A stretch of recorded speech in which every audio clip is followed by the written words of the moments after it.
नहीं मिलेंगे। राजा पृथु ने अवतार लिया। राजा पृथु क्या करते थे, जब उन्हें सत्ता मिल गई तो उन्होंने पृथ्वी का उद्धार कर दिया और सभी प्रकार से जनता का कल्याण कर दिया। जिनको जो जो आवश्यकता थी वो किया। अगर मैं पृथ्वी के चरित्र को बताने लग जाऊं तो 5 दिन लग जाएंगे, फिर भी खत्म नहीं होगा। लेकिन वो अपना जितना भी पूजा पाठ यज्ञ किया करते थे, उस यज्ञ का फल भगवान के चरणों में रख देते थे। बोलिए वृंदावन बिहारी लाल की जय। जय जय श्री राधे, जय जय श्री राधे। कि क्षेमम क्या कहते थे, सुखदेव जी के शब्द हैं कि क्षेमम न विन्दन्ति यदर्पणम विना, क्षेमम न विन्दन्ति यदर्पिणा यदर्पणम। हे प्रभु, हम जप करें, पूजा करें, पाठ करें, कुछ भी करें, हमें जब तक हम भगवान को वो अर्पण नहीं कर देंगे तब तक हमें उसका फल नहीं मिलेगा, क्षेम नहीं मिलेगा, शांति नहीं मिलेगी। ये सुखदेव जी की पंक्ति है। वो अर्पण कर दिया करते थे। प्रभु एक दिन उनकी यज्ञशाला में यज्ञ पुरुष के रूप में प्रकट हो गए और कहा कि हे पृथु, तू वरदान मांग ले, है तो तू मेरा अंश ही, लेकिन मैं तुझे वरदान देने के लिए प्रकट हुआ हूँ।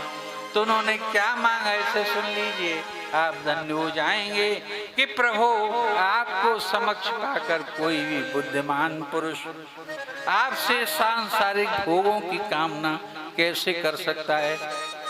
आपसे सांसारिक भोगों की कामना या याचना कैसे कर सकता है। वे तो नारकीय जीवों को मिलते हैं। संसार के जो भोग हैं वो तो नरक में रहने वालों को मिलते हैं। माया मोही जीव भी उसे प्राप्त कर पाते हैं। मुझे वो मोक्ष पदवी नहीं चाहिए जहाँ आपकी लीलाओं को सुनने का सौभाग्य नहीं है। बोलिए वृंदावन बिहारी लाल की जय। मोक्ष भी नहीं चाहा, लेकिन आपके चरणों का जहाँ मकरंद मिले, मुझे आपके चरणों की भक्ति मिले और आपके चरणों के दर्शन मिले, मैं तो बस यही चाहता हूँ।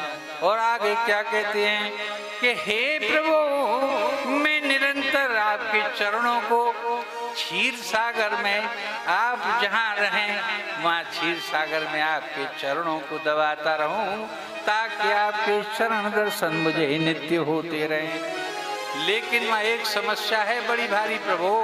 कि क्या है प्रभु? यज्ञ पुरुष बोले कि लक्ष्मी जी पहले से बैठी हैं और वो पहले से चरण दबा रही हैं और वो चरणों की सेविकाएं आपके की, और मैं दूसरा लक्ष्मी जी की जगह पर महाराज वो मेरी शिकायत करेंगी। वो आपकी भार्याएं भगवान के यहाँ है तो सही, कि फिर आप उनका पक्ष लोगे? ले सकता हूँ कि नहीं भगवान, आप उनका पक्ष नहीं लोगे और मेरा भी नहीं लोगे। अपितु चरण सेवा किसने बढ़िया की है उसकी सही सही बात कहोगे। बोलिए वृंदावन बिहारी लाल की जय। तथास्तु कह दिया मेरे गोविंद कि तू जैसा चाहता है वैसा ही होगा। इतनी बढ़िया सेवा भगवान की लक्ष्मी चरणों को नहीं कर पाती जितने कि पृथु करते हैं। और चरण सेवा मिल गई, जय जय श्री राधे जैसे। तो क्या कहते हैं? कहते हैं प्रभु ऐसी स्थिति में आप मेरी ओर झुकें और मेरा ही पक्ष लें। प्रभु आपसे जो कहा है, आपने मुझसे जो कहा है कि तू वर मांग, सो मैं आपको की इस वाणी को मोह में डालने वाली मानता हूँ। क्या बात! यही भगवान ने राजा ध्रुव जब प्रहलाद से यही तो कहा भगवान ने, नरसिंह ने। आगे उसका चरित्र आएगा और मैं उस चरित्र को संक्षेप में ले रहा हूँ, क्योंकि ध्रुव के बाद प्रहलाद चरित्र है, इसके बाद भरताख्यान आता है। पृथ्वी चरित्र सुना रहा हूँ आपको। और भरताख्यान के विषय में मैंने आपको ये बताया। भरताख्यान एक राजा भरत का मनु के, मैं बता देता हूँ वो कौन सा वंश हुआ। कि मनु के 2 पुत्र हुए थे, एक प्रियव्रत हुआ था, एक उत्तानपाद हुआ था। उत्तानपाद का वंश ध्रुव तक आया कि नहीं आया? ध्रुव और ध्रुव से आगे भी मैंने सुनाया। अब तो मनु यहाँ तक आ गया। राजा बेन से होते हुए पृथु तक आ गया उनके एक बेटे का। लेकिन जब तप कर लिया अच्छी तरह से उनके पहले बेटे ने, प्रियव्रत ने, तो उसका भी विवाह हुआ। राज्य के 2 हिस्से हुए, एक प्रियव्रत को मिला, एक उत्तानपाद को मिला। प्रियव्रत बड़े थे। मनु के प्रियव्रत जो द्वितीय पुत्र थे, उनका विवाह विश्वकर्मा की पुत्री से हुआ था, जिसका नाम बृहस्पति था। और प्रियव्रत के जो संतान हुए उनके नाम संक्षेप में सुन लीजिए। पहले पुत्र का नाम आग्निग्रता, बोलिए वृंदावन बिहारी लाल की जय। आग्निग्र। और दूसरे का नाम उसके पुत्र हुआ तो नाभि था, और नाभि के ऋषभ देव हुए, बड़ी दिव्य संतान हुई और तपस्वियों के संतान। और ये ऋषभ देव भगवान के अंशावतार माने जाते हैं और जैन धर्म के ये प्रथम 3 तीर्थंकर हैं। उनको भगवान की तरह जैन धर्म के लोग पूजते हैं कि ये ऋषभदेव हुए और ऋषभदेव के भरत हुए हैं। बोलिए, ये जो भारतवर्ष नाम पड़ा, ये दुष्यंत के पुत्र भरत के नाम पर नहीं पड़ा है, ये इन्हीं भरत के नाम पर। पहले इसका नाम अजनाब वर्ष था, भारतवर्ष नाम नहीं था। अब इसका नाम भरत पड़ा और भरत आख्यान बड़ा ही सुंदर है। सब कुछ होते हुए राजा के नाती हैं, पोते हैं, सब कुछ हैं। बड़े धर्मात्मा थे राजा भरत, यज्ञ करते, वो भी यज्ञ का फल अपने पुरखों की तरह से भगवान को सौंप देते। जब उनका अंतिम समय वृद्धावस्था आई तो उन्होंने वन का सहारा लिया और हिमालय की घाटियों की ओर चल दिए। और जहाँ पर गंडकी नदी बहती है, उस गंडकी नदी के किनारे, संक्षेप में ही सुनाऊंगा, वहाँ पर कुलह आश्रम के समीप उन्होंने, कुलह और पुलस नाम के 2 सप्तऋषि थे, उन्होंने वहाँ पर किसी काल में तपस्या की थी। हिमालय पर्वत पर नेपाल की तरफ से आज भी वो गंडकी नदी बहती है और भारत की तरफ आती है, पूरब की तरफ। उस गंडकी नदी में वहीं सालग्राम शिलाएं, गोल गोल धारीदार शिलाएं उत्पन्न हो जाती हैं। उस गंडकी नदी में कुछ पानी में ऐसा है कि वो उन्हें गोल कर देता है और वही बिकने के लिए सालिग्राम के नाम से हमारे यहाँ आती हैं। वहीं पर प्राकृतिक रूप से तुलसी उत्पन्न होती है, उन्हीं के जो वो शिलाएं प्राकृतिक रूप से बनी रहती हैं, वहाँ उन्होंने अपना स्थान बना लिया। आदरणीय भक्तों, तब तक ये सिद्धांत मालूम न था।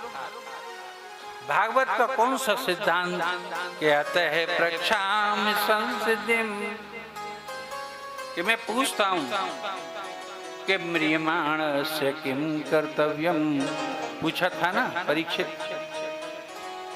परीक्षित ने सुखदेव जी से मंच पर बैठते ही कि म्रियमाण से जो मरने के निकट आ गया हो, उसे किम कर्तव्यम, क्या करना चाहिए। उधर अर्जुन ने पूछा था गीता में कि प्रयाण काले कथम गेवसी, कि जब मरने के निकट आ जाएं तो प्रभु आपका ध्यान क्यों करें। आप कहते हैं कि मेरा ध्यान करो, तुम कौन हो जो तुम्हारा ध्यान करें। तो उत्तर देते हुए भगवान कृष्ण ने अर्जुन से कहा था, 7वें अध्याय की कहानी है ये, मैंने आज विस्तार से बताई थी जब कथा प्रारंभ की थी।